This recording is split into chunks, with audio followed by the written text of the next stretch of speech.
Donc effectivement, c'est une longue histoire qui a commencé il y a très longtemps. Voilà, et 10 ans de volontariat pour refaire la place, celle qui est devenue une place aujourd'hui, qu'on appelle la place Louise Michel. Donc. Et c'est un grand honneur pour nous d'avoir choisi ce nom-là. On ne trouve pas beaucoup de gens qui ont donc disons le sens du sacrifice, le sens de vouloir donner plus aux autres qu'à eux-mêmes. Et bien, ces gens-là. Je m'appelle Ali Timizar.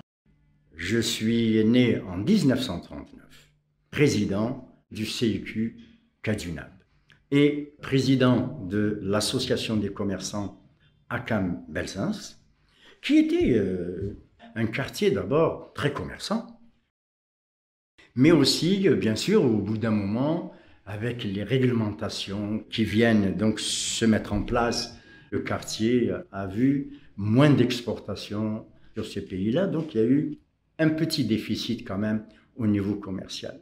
Et c'est de là que ça a commencé un petit peu à péricliter, parce que ce manque donc a créé de la loisiveté, en quelque sorte, si on peut dire. Et aussi, il y a eu une intrusion de la délinquance quand même dans ce quartier-là. Et aussi, bien sûr, il y a quand même de la propreté vraiment qui devenait de plus en plus inexistante. À partir de ce moment-là, il y a une prise de conscience qui a commencé à germer dans un certain nombre de personnes au niveau des commerçants et au niveau des habitants. Nous nous sommes mis ensemble, et particulièrement, moi je dirais, moi à la tête, en disant non, nous ne pouvons pas accepter ce genre de choses.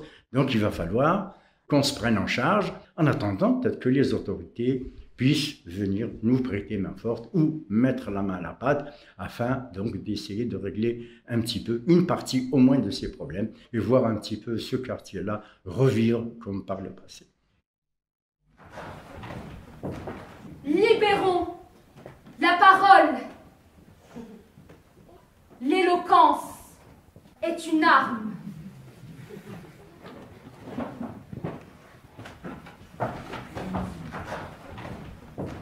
La preuve, ces siècles de mutisme, de silence, dans laquelle on nous a enfermés, séquestrés, barricadés.